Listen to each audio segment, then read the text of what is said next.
রুদ্ধশ্বাস ম্যাচে শেষ পর্যন্ত ইংল্যান্ড ক্রিকেট টিমকে 6 রানে হারিয়েছে ইন্ডিয়া।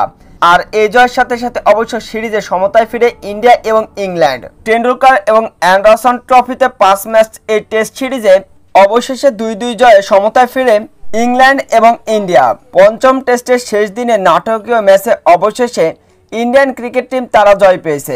মোহাম্মদ সিরাজের বিধ্বংসী বোলিংয়ে এদিন অবশ্য ইংল্যান্ডের শক্তিশালী ব্যাটিং লাইনআপকে পাত্তাই দেয়নি ইন্ডিয়ান ক্রিকেট টিম। নিয়মিত বিরতিতে এদিন অবশ্য ইংল্যান্ডের উইকেট তুলে নেয় ইন্ডিয়ান বোলাররা। তবে ইংল্যান্ডের হয়ে এদিন অবশ্য দুর্দান্ত ব্যাটিং করেছে জো রুট এবং হ্যারি ব্রক। এছাড়া অবশ্য নামের পেছনে সুবিচার করতে পারেনি ইংল্যান্ডের কোনো ব্যাটসম্যানই।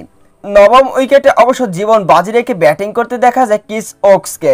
ইংল্যান্ডের হয়ে শেষ পর্যন্ত অবশ্য একা হাতে লড়ে গিয়েছেন এদিন অ্যাটকিনসন। পঞ্চম দিনে ইংল্যান্ডের জয়ের জন্য প্রয়োজন ছিল 4 উইকেটে মাত্র 35 রান।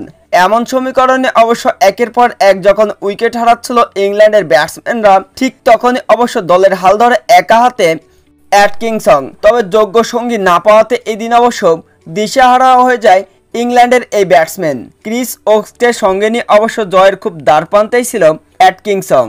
ভাঙ্গা হাত নিয়ে এদিন অবশ্য ব্যাটিং করতে এসেছিল ইন্ডিয়ান ক্রিকেট টিমের বিপক্ষে ক্রিস ওকস। হাতে ব্যান্ডেজ, সোয়েটারের ভেতরে হাত ঢোকানো ছিল ক্রিস ওকসের। এরপরেও দলের প্রয়োজনে নিজের জীবন বাজি রেখে ব্যাটিং করতে আসে ক্রিস ওকস এবং অ্যাটকিনসনকে অবশ্য যোগ্য সঙ্গ দিতে এসেছিলেন ক্রিস ওকস। ক্রিস ওকসকে সঙ্গে নিয়ে অবশ্য বড় বড় শটও খেলছিলেন এদিন অ্যাটকিনসন। তবে শেষ পর্যন্ত মোহাম্মদ সিরাজের দুর্দান্ত এক ইয়র্কার লেন্থের ডেলিভারি পরাস্ত হয় অ্যাটকিনসন এবং সেই সাথে সাথে সেখানে ইংল্যান্ডের জয়ের স্বপ্নভঙ্গ হয় এবং 6 রানে হেরে এবারে সিরিজের সমতায় ফিরে ইংল্যান্ড এবং ইন্ডিয়ান ক্রিকেট টিম। তবে এই দিন সকলের মনে জায়গা করে নিয়েছেন ক্রিস ওকস এবং অ্যাটকিনসন।